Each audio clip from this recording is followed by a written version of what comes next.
Bonsoir à tous. Alors, déjà, merci d'être là parce qu'avec la tempête et tout, c'est pas évident de sortir de la maison. Euh, alors, Bézat Hachem, on va faire ce cours pour la réussite de Betty Bat Flecha. Bézat Hachem. Alors, on a, on a la paracha de Béchalach. C'est la paracha tant attendue. On a voyagé rapidement au cours de l'esclavage, de l'arrivée de Moshe Rabbeinu, des 10 plaies. Et là, enfin, Béchalach. Béchalach, c'est une paracha qui est vraiment extraordinaire. Il y a beaucoup de sujets très fondamentaux. On a beaucoup de choses qui sont à la base de tout ce qu'on fait tous les jours. Et on commence par Vaï Béchalach Paro, c'est la Géoula. La Géoula. Donc, comment on arrive à cette Géoula? Comment on sort de la galoute?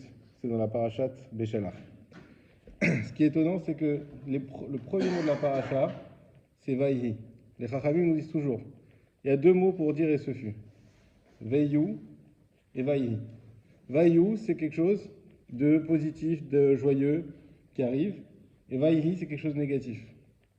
Alors tout de suite, on commence la paracha qui est une paracha magnifique. On va voir avec la Shira, avec la manne, avec tout ça. On commence par Vaïhi. Qu'est-ce qui se passe dans cette paracha pour qu'il y ait quelque chose qui soit si négatif? Eh bien, la réponse, elle est Béchalach Paro. C'est Paro qui a renvoyé. Ça veut dire que tout ce qu'on a fait, le but, c'était que le clan Israël il sorte d'un coup de par lui-même et par le mouvement qui était fait par Moshe et initié par Akadosh Baruch Hu. Et là, qu'est-ce qu'on voit? Que c'est Paro qui va être à l'initiative de la sortie du clan Israël. Et ça, c'est quelque chose qui va fondamentalement nous accompagner pendant tout le séjour dans le désert. C'est quelque chose qui va toujours nous peser. C'est quoi? C'est que Paro, il a fait la mitzvah de l'Evaya. Paro, il nous a accompagnés. Il dit, écoutez, faites attention à vous, prenez soin de vous, on est là s'il y a un problème, n'hésitez pas à revenir, tout va bien. Voilà ce qu'a dit Paro. Et le clan Israël, quand il est parti comme ça, ils se dit, finalement, ce Paro, il était pas mal, ce président.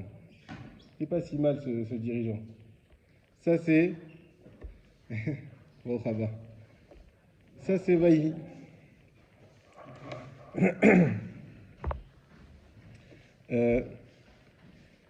C'est pas juste ça. Vaïhi, c'est pas juste ça. C'est également une autre notion qui va commencer avec Vaïhi Béchar Paro et Ta'am. On voit que Paro, il a accompagné qui? Et Ta'am, le peuple. On ne dit pas Am Israël, on ne dit pas Bnei Israël, on dit le peuple. À partir de ce moment-là, va démarrer une notion qui s'appelle le Erev Rav. Le Erev Rav, c'est une notion très dangereuse. C'est quoi le Erev Rav? C'est qu'on avait toute une partie des Égyptiens qui ne sont pas restés insensibles à ce qui s'est passé. Et ils ont vu comme Yitro, qu'on va voir la semaine d'après, qui va se convertir. Et bien ces Égyptiens-là, ils ont voulu se convertir aussi. Ils ont vu tout ce qui s'est passé. Et au fur et à mesure des plaies, ils ont dit, il faut qu'on se... Nous aussi, on veut faire partie de ce peuple qui a un Dieu si puissant. Le problème, c'est qu'ils ne se sont pas convertis pour les bonnes raisons. Ils ont voulu se convertir d'une manière où c'était un peu pour se... Bon, là, il y a des dieux pas mal, des dieux un peu mieux. Et puis finalement, ils se sont dit, allez, il a l'air plus fort, ce Dieu des Juifs, donc autant le suivre. Et c'est comme ça qu'ils se sont convertis.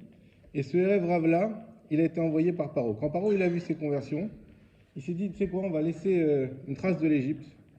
Et il a dit, Vaïhi, Béchalach Paro et Ta'am. Paro, il a envoyé le peuple, c'est qui le Erev Rav? C'est par ces gens-là qui se sont greffés au clan d'Israël et qui ont fait que durant tout le long du désert, on a eu des épreuves et ils ont toujours été là, notamment pour le veau d'or, ceux qui s'en rappellent, on va en parler bientôt. C'est eux qui ont fomenté toutes ces rébellions, toutes ces contestations, toutes ces plaintes, ça venait du Erev Rav. Et ce Erev Rav, on dit que jusqu'à aujourd'hui, il est présent. Le problème, c'est qu'on ne peut pas le reconnaître. Et c'est très dur. Parce que dès qu'il y a des... Le relou du groupe, non, c'est pas ça. T'inquiète pas, tu fais pas partie du Erev Rav.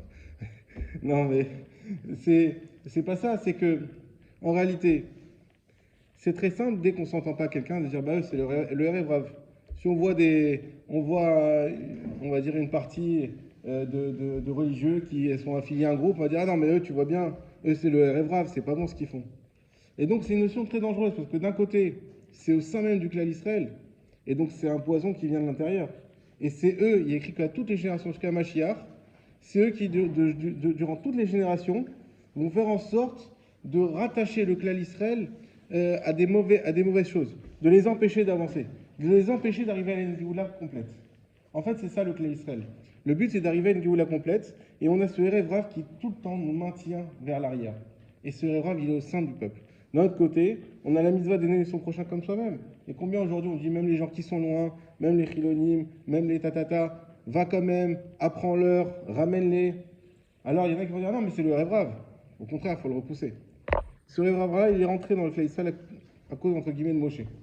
Moshe, il a eu pitié d'eux, il les a acceptés, mais à cause de il ne voulait pas les accepter. Mais comme on le voit plusieurs fois dans la Torah, c'est qu'Hachem, il aime tellement Moshe, que des fois il dit, écoute, tu veux, vas-y, il n'y a pas de problème. Je te laisse le choix. Et pour ça qu'on a ce Vaïhi, parce que Vaïhi, Béchar Paro, est à âme, et c'est qui ce est à âme? C'est ce Erev Rav qui va malheureusement nous empêcher d'arriver à la Géoula complète comme on aurait dû y arriver durant le désert.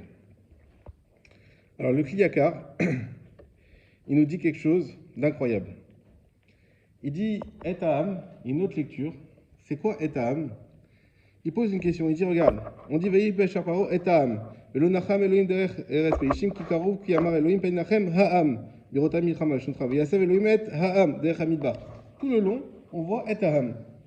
Il dit mais pourquoi on parle chaque fois et ha'am, et ha'am, et ha'am? Alors ok, le début on dit c'est peut-être le Erev Rav, mais la suite, pourquoi on dit toujours et ha'am? On dit le peuple. Dis-moi le peuple d'Israël. Pourquoi le peuple? Sauf après à la fin on dit quoi? Vachamushim alou venez Israël meretz Israël. Chamushim, littéralement, ils sont sortis de l'Égypte armés.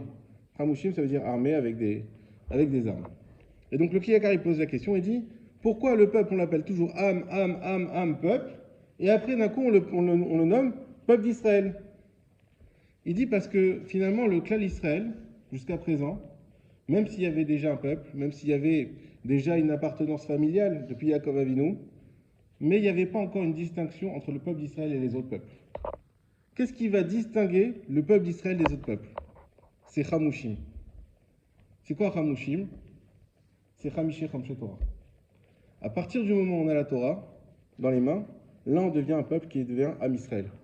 Là on devient ce qu'on appelle Am Nifrad, un peuple à part, un peuple qui change, un peuple qui n'est pas le même que les autres. Tant qu'on n'a pas la Torah dans les mains, on revient à un statut normal. Un peuple comme les autres, qui a son histoire, qui a ses croyances, un peuple comme les autres. Et donc ça, il ne faut jamais l'oublier. C'est que ce qui fait de nous le Ham Israël, c'est rien d'autre que la Torah. Vachamushim alou ben Israël. Et avec la Torah, avec la Chamishe Torah, alou, on monte de grade et on devient le Ham Israël. Et donc ça, c'est très important de l'avoir toujours en tête quand des fois on hésite à dire est-ce qu'on va aller au cours de Torah parce qu'il pleut, parce qu'il fait froid, parce qu'il y a du vent, parce qu'il y a des enfants. Eh bien, il faut toujours se dire c'est ça qui fait notre identité. C'est ça qui fait, parce qu'on est là à étudier la Torah, parce qu'on est là à se rapprocher d'Hachem, c'est ça qui fait qu'on est Am Israël. Sans ça, on n'est pas Am Israël. Sans ça, on est un peuple, on est une personne comme une autre. Et on n'a pas le droit d'être une personne comme une autre. Parce qu'on a une Neshama qui réclame d'être la Neshama du Am Israël, comme on l'a expliqué la semaine dernière. Donc ça, c'était le Kliyakar. Alors on continue. Et qu'est-ce que, dans le même pasouk, tout de suite, donc il y a la joie de la sortie d'Égypte, et tout de suite, qu'est-ce qu'on nous dit? Que le clan Israël, il aurait dû passer par la terre des Pélishtim, mais qu'Akadosh Baruch Hu leur a fait faire un détour. Pourquoi? Dans le pasouk, Velo nacham lim derech eretz peishim ki karovu, ki amar lim peinachema birotam milchama veshavun Israïma. Parce qu'on était encore tout proche de l'Égypte, et on a dit si le peuple d'Israël arrive et qu'il se confronte aux Pélishtim, les Pélishtim ne vont pas laisser passer, il y aura une guerre, les clans Israël vont dire s'il y a une guerre, marche arrière, on retourne en Égypte. D'accord? Ça c'est le sens simple. Maintenant la question du Ibn Ezra, c'est attends, comment c'est possible qu'un peuple qui a trimé pendant 210 ans, on a expliqué la semaine dernière que même quand on a voulu leur donner de l'argent pour sortir, ils ont dit non, garde ton argent, laisse-moi sortir le plus vite possible. Ils ont vécu des choses horribles. Comment c'est possible de croire qu'ils vont pouvoir revenir? Jamais ils vont revenir. Et là, on a quelque chose de fondamental. Le Ibn Ezra nous dit quelque chose comme ça. En fait, le peuple d'Israël il est resté tellement longtemps en Égypte qu'il a eu en lui une mentalité d'esclave. On n'était pas juste des esclaves par le fait qu'on était asservis. On était des esclaves, au fur et à mesure, on est devenu en nous des esclaves. En d'autres termes, il ne suffisait pas de sortir de l'esclavage, mais il fallait sortir l'esclavage de soi.